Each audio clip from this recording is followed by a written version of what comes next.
ಎಲ್ಲರಿಗೂ ಶುಭ ಮುಂಜಾನೆಯನ್ನು ತಿಳಿಸುತ್ತಾ ಈ ದಿನದ ಸಚೇತನ ಕಾರ್ಯಕ್ರಮ ವಿಷಯ ಏನಂದ್ರೆ ಸಂಕ್ರಾಂತಿ ಹಬ್ಬದ ವಿಶೇಷತೆ.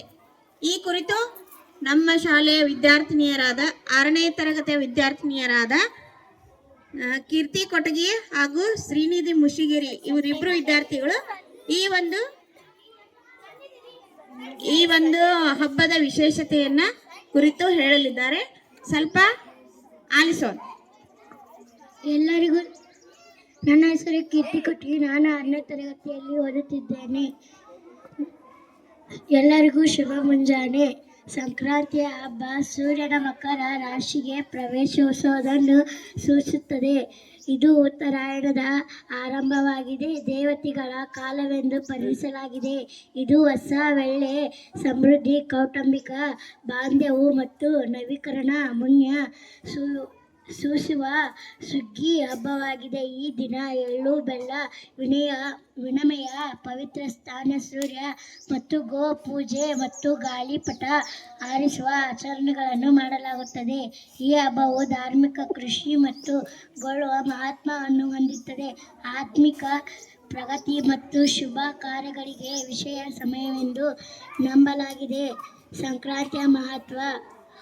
ಕೂಗಳ ಮಹಾತ್ಮ ಸೂರ್ಯನ ಧನು ರಾಶಿಯಿಂದ ಮಕರ ರಾಶಿಗೆ ಪ್ರವೇಶಿಸುವುದನ್ನು ಸೂಚಿಸುತ್ತದೆ. ಇದು ಉತ್ತರಾಯಣ ಪುಣ್ಯಕಾಲದ ಆರಂಭ ಮತ್ತು ಈ ಕಾಲವು ದೇವತೆಗಳಿಗೆ ಹಗಲಿನ ಕಾಲವೆಂದು ಪರಿಗಣಿಸಲಾಗುತ್ತದೆ. ಧಾರ್ಮಿಕ ಮಹತ್ವ. ಉತ್ತರಾಯಣ ಈ ಕಾಲದಲ್ಲಿ ಮಾಡುವ ದಾನ ಪೂಜೆಗಳು ಹೆಚ್ಚು ಫಲವೆಂದು ನಂಬಲಾಗಿದೆ. ಭೀಷ್ಮ ಪಿತಾಮಹರು ಉತ್ತರಾಯಣವರೆಗೆ ಕಾಯ್ದು ದೇಹತ್ಯಾಗ ಮಾಡಿದ್ದರಿಂದ ಇದನ್ನು ಮೋಕ್ಷದ ಸಮಯವೆಂದು ಪರಿಗಣಿಸಲಾಗುತ್ತದೆ. ಪವಿತ್ರ ಸ್ಥಾನ. ಗಂಗಾ, ಯಮುನಾ 8 ಪವಿತ್ರ ನದಿಗಳಲ್ಲಿ ಸ್ನಾನ ಮಾಡುವುದರಿಂದ ಪಾಪಗಳು ನಾಶವಾಗಿ ಪುಣ್ಯ ಪ್ರಾಪ್ತಿಯಾಗುವುದು ಎಂಬ ನಂಬಿಕೆ ಇದೆ. ಸೂರ್ಯನ ಪೂಜೆ.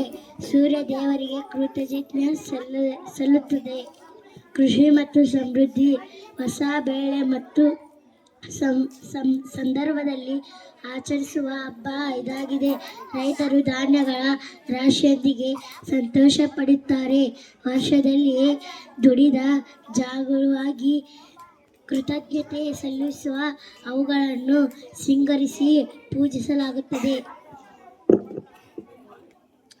ಸಾಮಾಜಿಕ ಮತ್ತು ಸಾಂಪ್ರದಾಯಿಕ ಆಚರಣೆಗಳು. ಎಳ್ಳು ಬೆಲ್ಲ ವಿನಿಮಯ. ಎಳ್ಳು ಬೆಲ್ಲ ತಿಂದು ಒಳ್ಳೆಯ ಮಾತು ಮಾತನಿ ಎಂಬತಿ ಮಾತವಗಳನ್ನು ಕಟ್ಟಿಕೊಡಿಸಲು ಎಳ್ಳು ಮತ್ತು ಬೆಲ್ಲದ ಸಿಹಿ ತಿಂಡಿಗಳನ್ನು ಹಸುವುದು ವಾಡಿಕೆ. ಇದು ಋಣಾನುಬಂಧದ ಸಂಕೇತ. ಗಾಳಿಪಟ ಹಾರಿಸುವುದು ಗುಜರಾತ್ ನಂತಹ ರಾಜ್ಯಗಳಲ್ಲಿ ಇದು ದೊಡ್ಡ ಉತ್ಸವವಾಗಿದೆ. ಮನೆಯ ಅಲಂಕಾರ. ರಂಗೋಲಿ, ಕಬ್ಬು, ಬಾಳೆಹಣ್ಣು ಇತ್ಯಾದಿಗಳಿಂದ ಮನೆಗಳನ್ನು ಅಲಂಕರಿಸಲಾಗುತ್ತದೆ.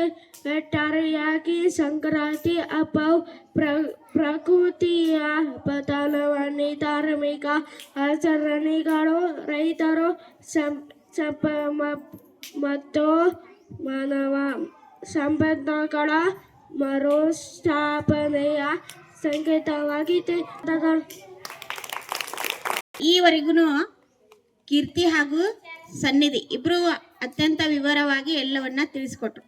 ಏನಪ್ಪ ಅಂದ್ರೆ ಈ ಹಬ್ಬದ ವಿಶೇಷ ಅಂದ್ರೆ ಸೂರ್ಯನು ಧನುಷ್ಯ ರಾಶಿಯಿಂದ ಮಕರ ರಾಶಿಗೆ ತನ್ನ ಪಥವನ್ನು ಬದಲಾಯಿಸಿಕೊಳ್ಳುವ ದಿನ ಹಾಗೂ ಚಳಿಗಾಲದ ಅಂತ್ಯದ ದಿನವೆಂದು ನಾವೆಲ್ಲ ಸಾಂಪ್ರದಾಯಿಕವಾಗಿ ಹಲವಾರು ವರ್ಷಗಳಿಂದ ಆಚರಿಸುತ್ತಾ ಬಂದಿದ್ದೇವೆ.